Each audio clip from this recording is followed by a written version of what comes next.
Well, hello again and welcome to another edition of Shed Talk, my weekly magazine video series looking at the keeping, breeding and showing of cage birds, with a particular focus as always on the exhibition style budgerigar. And indeed in this episode we'll start off with looking at some of the birds that went out to the Oxford 1910 Young Bird and Barhead competition. I'll look at the birds that I intended to take, and then although there was 4 that I intended to take, I only actually took 3, and then we'll have a very quick look at some of the birds on the bench at the actual competition. So that's what we'll start off with. We'll also have an update on the fife, and those of you that watch or look at the Shed Talk Facebook page, and if you're not a member of the Shed Talk Facebook page, do go over onto Facebook and join. But those of you that are members will know that there's been some good news out there in the fife, looking at the breeding of the fife. So we'll go out and have a look, talk about what's the good news that's gone on out there, and then we'll also have a very quick run round at the birds that we've split. So and a look at some of the youngsters in the breeding cages. So it won't be a full update in here in the budgerigar room, but we will talk a little bit about the birds that have chicks or that had eggs. So that's what we will be looking at in this episode. As always, a big thank you to all those of you who commented on the last few videos. It's always much appreciated, the feedback I get from everybody. It always amazes me that you take the time to do that. So once again, thanks again to all those who have fed back via the comments section. If you haven't subscribed to the channel, then of course please do hit the subscribe button for early notifications. Don't forget to hit the bell, and don't forget, if you enjoy the videos, hit the like button, and of course do share these more widely. I did have a little bit of a problem earlier on in the week posting some of the videos on to the various Facebook groups. I think it was down to the way Facebook treats some of the words that we use quite often in bird keeping, like, you know, cockbird and so on and so forth. So it stopped me from posting on a few of the sites. So like I say, if you don't want to wait for me to post it on social media, then of course do subscribe to the channel, and of course hit the bell. So let's have a look at the birds we took out to the Oxford 1910 Young Bird and Barhead competition. So this is a young bird then that we entered in the Barhead competition, a cinnamon opaline, sky blue, and this is the bird that was produced by my pairing with the McCabe hen. So, and I said I was quite pleased with this at the time, and it did reasonably well at the competition. It managed to get second best barhead and was beaten by an absolutely fantastic cobalt that Roger McCabe entered, and we will take a look at that when we look at all of the birds from the Barhead and Young Bird show.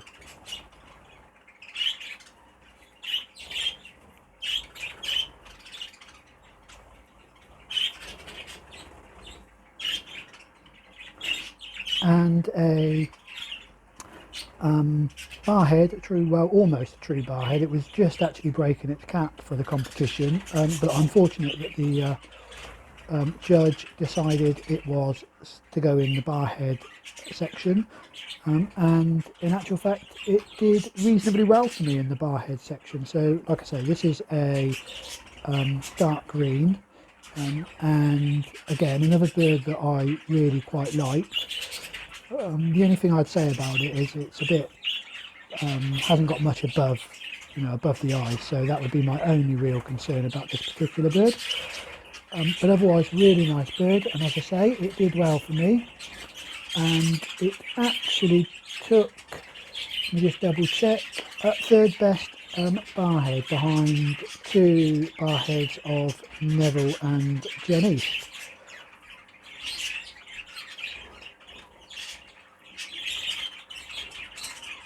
and another young bird now, which is a cinnamon green, or cinnamon light green. This bird I entered because it was probably the better of the young birds that I had, but it's nowhere near as good as the opaline. Although, in fairness, it did manage to come 5th best young bird in the young bird section, so reasonably happy with that. So, but I'm not sure, you know, it's not the greatest of birds, I wouldn't say, but for my shed it's reasonable. So, and like I say, it managed to get 5th best young bird, which isn't too bad at all.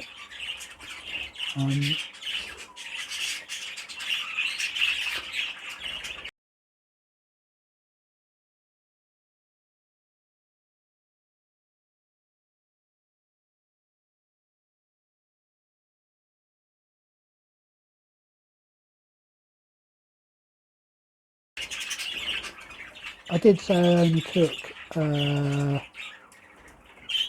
3 birds, and this bird I decided not to take, partly because it was right in between the barhead and young bird look about it, as you can see, and it wasn't doing very well. It didn't show itself very well at all when I put it into a show cage. I wish now I'd taken it, because it would have been, I would like to have seen where it got to, but like I say, it never went out, and it definitely wouldn't have beaten the bird that managed to come 3rd, so it would have been nice to see how it did against the other birds in the young bird, or even the barhead section, depending on where the judge would have put it. So what we'll do now then is, having had looked at my 4 birds, we'll have a look at the some of the birds, including I think one of mine, but some of the birds in the at the actual show.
So here we are then, back out here in the finch and fife flight, and really the big news here is to do with the fife. I'm sure most of you that have been watching the channel for a little while will know that this is my first year at trying to breed fife canaries, and it's been quite an exciting little experience for me, I suppose.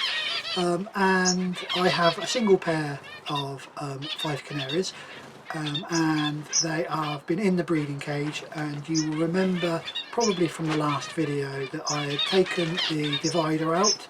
The cockbird had been feeding the hen through the divider, taken out, put a nest pan in there. She immediately built up, and you remember that I said she then started to lay within about 48 hours, I suppose, of me putting the nest pan in. And I did really fear that that I was going to have clear rounds, because I hadn't seen the cockbird tread the hen, I hadn't seen the hen squat for the cockbird, and I hadn't heard the cockbird, and I still haven't heard the cockbird have a particularly strong song.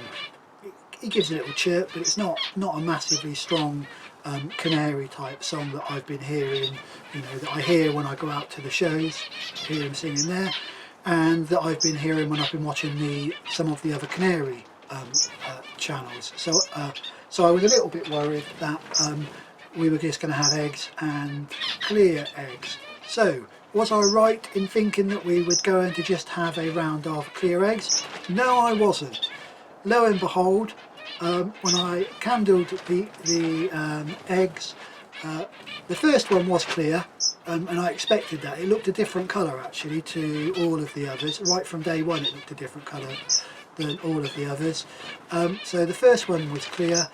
The other four, they laid a total of 5 eggs, the other 4 were all fertile. So lo and behold, the cock has done his business, and it's just not while I've been in the shed, as always. So I'm really pleased with that. So we've got some 4 full eggs now. Hen is sitting tight on those, and I think they're due to hatch in about 10 days. Yeah, I think it's about 10 days, maybe just over or just under. So, but around about 10 days I think they're due to hatch. So fingers crossed here that they will hatch and the pair will start to feed them. Somebody did ask in the comments about whether I was going to breed the zebras this year. I think I have said it before, that once I'm happy that the fifes are and feeding the youngsters if they have hatched, then there's a little bit of work that I need to do in the main flight, just in terms of tidying it up and getting some of the areas cleaned out. And once I've done that, I will be putting some nest boxes up in the main flight. They're only the zebras that are in here are only, you know, pet type zebra finches, so they're not, you know, exhibition standard. So I just normally breed those on a colony basis, and that's what I will do again this year. So probably we'll have some news on that in the May episodes. So there we go, really good news from out here with the fives. Really pleased with that. Now just got to work out whether I'm gonna, you know, how I'm gonna go about feeding them once the chicks hatch. I would say a big thank you to everybody that has, you know, wished me luck with the fives and that has given me guidance and advice with the fives as well. It's been brilliant for all of your support, so thank you very much. Like I say, that's the good news from out here in the finch and fife flight. So some really good news there from out in the finch and fife flight. I'm really looking forward to how those fifes are going to develop, and in terms of chicks hatching, Dutch wood and all the rest of that sort of stuff. But at least we've got to the first stage then, or second stage I suppose. First stage is them laying eggs, second stage is the eggs being full. Now we've got to wait to do is for those eggs to hatch and see if the pair will feed them. So good news out there in the fife. What about in here in the budgerigar shed? Wow, it's a bit of a mixed story in here, I'm afraid to say. And we'll so the first thing is good news is that we've now, or the youngster that was in cage number 6 off of the Bob McCabe hen, if you remember so the Bob McCabe hen outcross, that has now left the nest box fully weaned, and we'll have a look at that in that bird now.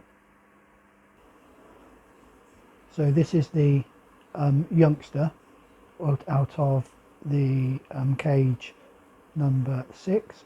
We've now split this pair. The hen I've placed in the stock cage to recover. Cockbird has gone into the main flight, and I'm about to move this youngster, this barhead, across into the nappy flight. Pardon me. This particular bird, so opaline cinnamon sky blue, it took absolutely ages to come out of the nest box. It was, you know, far too long. It sat in there. In the end I had to keep taking it out and popping it on the perch, which meant a little bit that I didn't see it actually feeding very much. So it spent longer probably in the breeding cage than I would have liked. I'll just see if I can get it to turn round.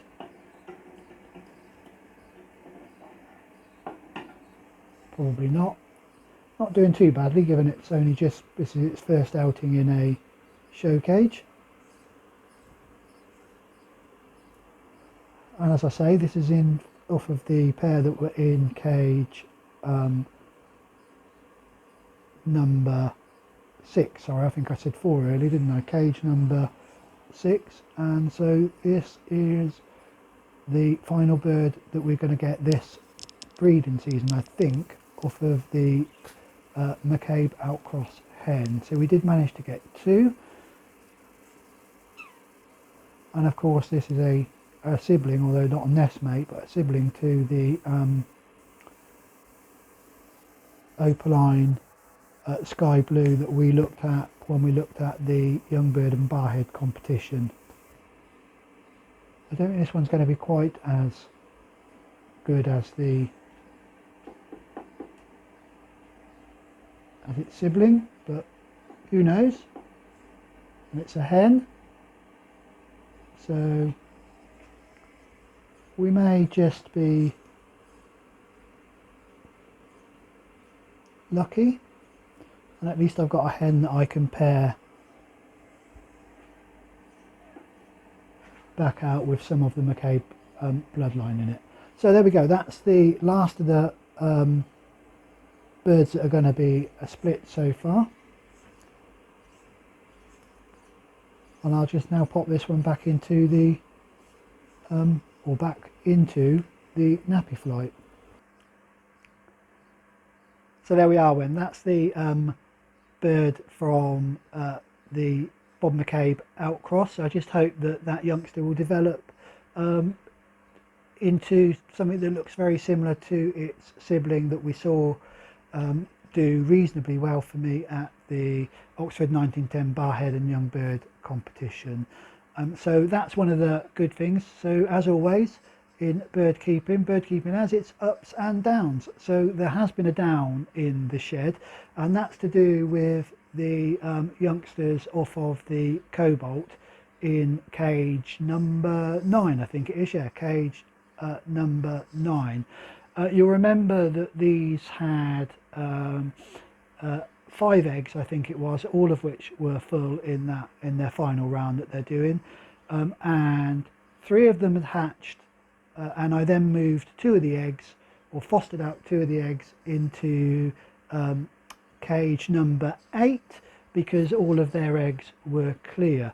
Well, all was going really well with the 3 that had hatched in cage, or with the actual pair that they belonged to, and I had rung the first 2 of those youngsters, being fed perfectly well, all doing really, really well, and then lo and behold, came into the shed, checked the nest box as I always do every morning, and the eldest of those birds had died.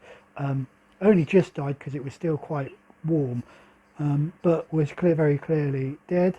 Looked as if it hadn't been fed, but I don't know, it may well have been.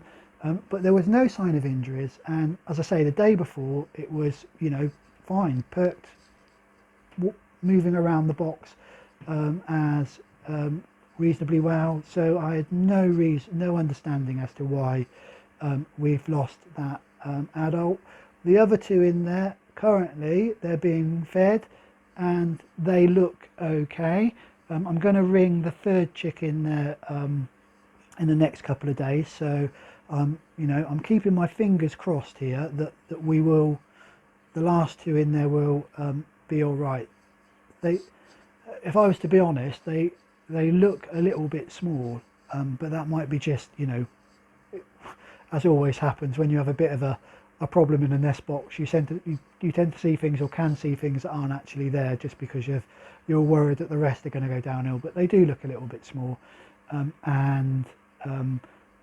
well, who knows, we'll have to keep an eye on them, whether this pair they're on, they have been feeding really, really well, all the youngsters. I think I said it in the last video when I was talking about moving them, moving some of the eggs, but they had been feeding really, really well.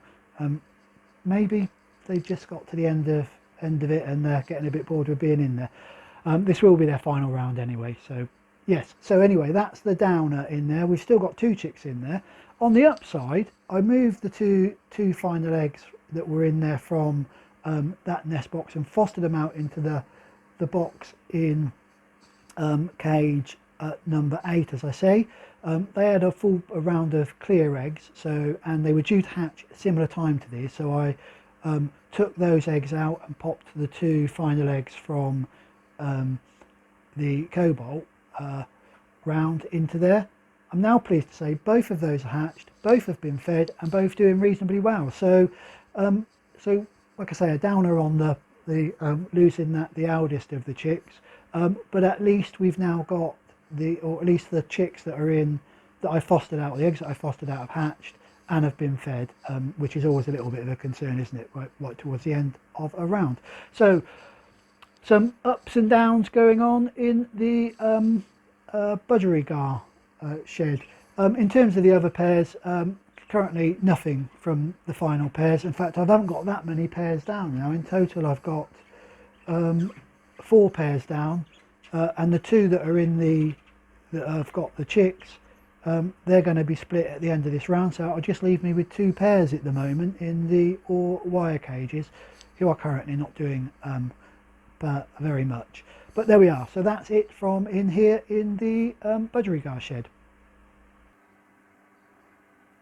Well, that is just about all we've got time for in this episode. If you enjoyed the video, don't forget to hit the like, and of course do comment in the comment section on anything. If you've got any questions or anything like that, do use the comment section. I will try to answer those as best I can. Well, all that's left to be done now is to get the youngster back into the nappy flight. Hopefully it will settle in there okay. In the next episode is going to be the talk on mite control from the Holland stud. A very, very interesting talk there.